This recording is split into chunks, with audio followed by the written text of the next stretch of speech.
What's going on YouTube? I am Prepper Princess, the author of Living on Almost Nothing. If you are interested in purchasing my book, I will leave a link down in the description box below. Today I want to talk to you a little bit about the importance of relationships and how they do tie to money, but how to keep your relationship. Okay, here's the deal. Whenever somebody has a problem, like something horrific has happened in their life, I am always the first person that they call. Whenever I have some horrible thing that happens in my life, I have nobody to talk to.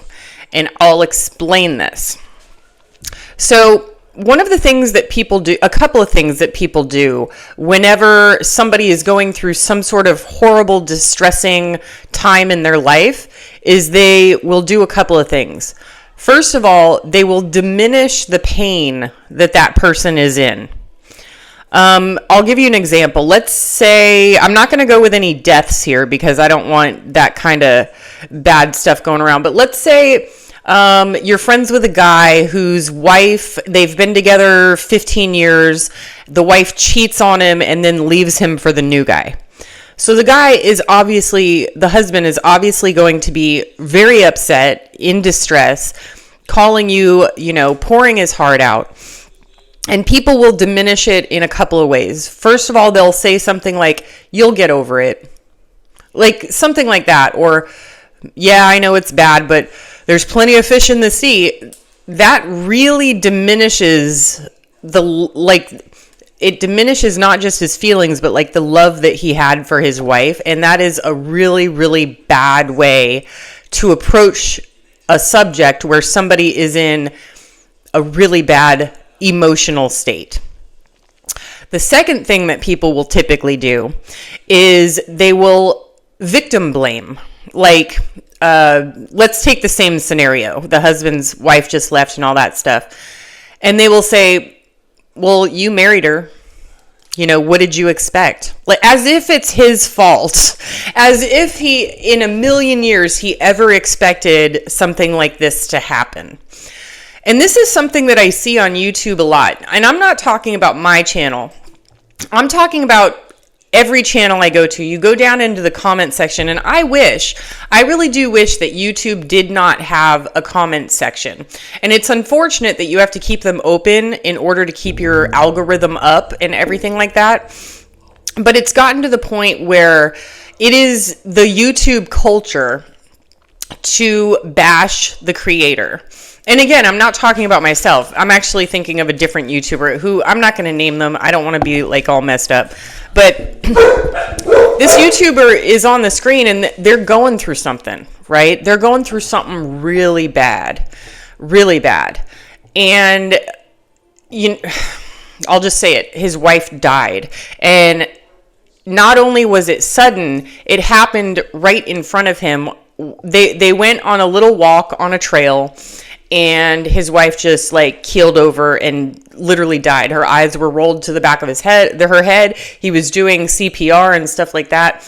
And some of the responses were just atrocious. This guy's crying, pouring his heart out. And people are like, "Oh, well, you're a man of God. You'll get over it." He's been with his wife for 45 years. And she passed away. Or it's just awful. It's awful what's happened. And, like I said earlier, when people go through something, I'm the first person that they call, and they will be crying, wailing on the phone. And it could be 4 or 5 hour phone call. And I hate phones. Let me just say that I think that I have legit PTSD from working in call centers. I do not pick up my phone, ever. I never pick up my phone. Unless somebody texts me ahead of time and says, "I'm going to call you at such and such time," or if it's a very certain person. Stop! Because as soon as my phone rings, my heart starts beating real fast, my palms start sweating, and all that stuff. Hold on. Real life, folks. Real life. Hey.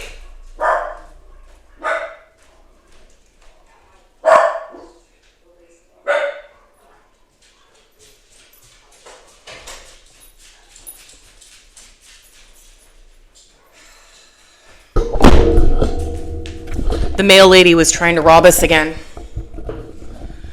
Gosh, she tries to get us like almost every day. Good thing that the dogs keep her at bay. I mean, she's a scary lady, you know, super scary. All right. So, yeah, there's you'll get over it and victim blaming. So when people call me, I'm on the phone 4 or 5 hours. I do not victim blame, and usually it's a relationship issue. I'm not like, well, you're the one who got with him, or I told you so, or, you know, you'll get over it. Or another thing people do is they give unsolicited advice. It is like, and with women, it's always like the advice is like, you should just leave him. You know, somebody's going through something and they want to talk about their feelings or something that's happening in their relationship that's not good. And people are just like, you should just leave him. Like, that's the first thing. Of course, you know, if they were in that position, they wouldn't leave the person. You know, you want to try and work it out. But that's always the first thing they go to. Just leave him. As if, like, you know, you can just pick up some CDs in the back of his truck and then the relationship's over when you've got like kids and a mortgage and daycare and all this other stuff. So don't diminish the feelings that they're having right now, even if it does pass. Even if, you know, in a couple weeks or a couple months or a couple years, they're going to be okay. They don't feel okay in that moment, and you need to understand that. You need to be there for them. Just listen. The other one is what I said is don't victim blame. Like, don't be like, well, you shouldn't have married her, or you shouldn't have married that guy, or I told you so. Don't ever do that, because what happens if you continually do that with your friends, they're going to stop contacting you when something bad happens in their life. And you're pretty much and when something, you know, if you want to be like best friends with somebody, you know everything about them, their deepest, darkest emotions, their secrets, and, you know, you're entrusted with those secrets and those emotions, and you don't repeat anything that they say. But if you continually do those things to somebody in a relationship, then you're not going to be the one that they go to. And if you're a husband or a wife to this person, that makes it even worse. So if something bad happens to your wife, she's not going to talk to you. She's going to talk to somebody else. And this does have to do with finances, because if you have burned all your bridges and you talk to people like this and you diminish their feelings and all this stuff, people will keep you at an arm's length. So if you're ever going through something, and it can be financial, like, hey, I need a couple $100 for food, or I couldn't pay my light bill, whatever it is, those people will be much more hesitant to help you out, because when they were reaching out to you in their time of need, you were not there for them emotionally. And it's something to really, really keep in check and keep in mind. So, like I said, I'm always the first one that people call. But when something bad happens in my life, I have nobody to call. One person in particular has told me, because I always thought that they were listening to my problems, they said, you can't seem to get your life together. And I'm just like, okay, I'm never gonna talk to them about my problems again. My best friend, I would never bring my problems to her, because she is going through something so horrific that my problems pale in comparison to hers. She lost both of her parents within a month of each other, and she lost a baby. So I'm not going to call her with any of my problems until for years. You know, I'll listen to her. Not going to happen. And the other one is, again, offering unsolicited advice that they do not understand the feelings behind the situation. So they're just like, well, you just need to do this. Like, just wash your hands of it and let it go. Everybody's first opinion is to just wash your hands of it and let it go. Like, let it not be a part of your life. Whatever it is. So, right now I am going through something, and I'm not going to share it on YouTube. And the reason that I'm not going to share it on YouTube is because of those people in the comment section. Like I said, people on YouTube, just, it seems to be the culture to bash the creator. And you'll notice that a lot of creators don't share their personal lives anymore. And that's the reason why.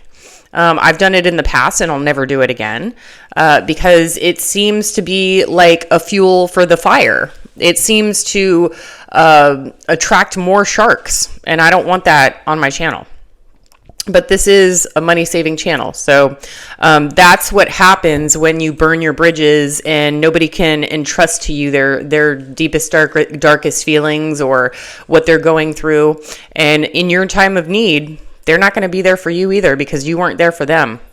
Do what you can with what you've got. Prepper prints this out. Any idea what's going on? Earlier I had told someone that what it appeared to me with this despair, it was that like every person on earth had just left their mother's funeral. Everyone. Can you imagine that for just a minute? Everybody on planet Earth had to bury their mom that day and was leaving that funeral or memorial service with the weight of that. That's how people appeared. They were very, very grieving, very, very despondent. Now, when I ran into him, I asked him if he knew what was going on in the world, and this is exactly what he said to me.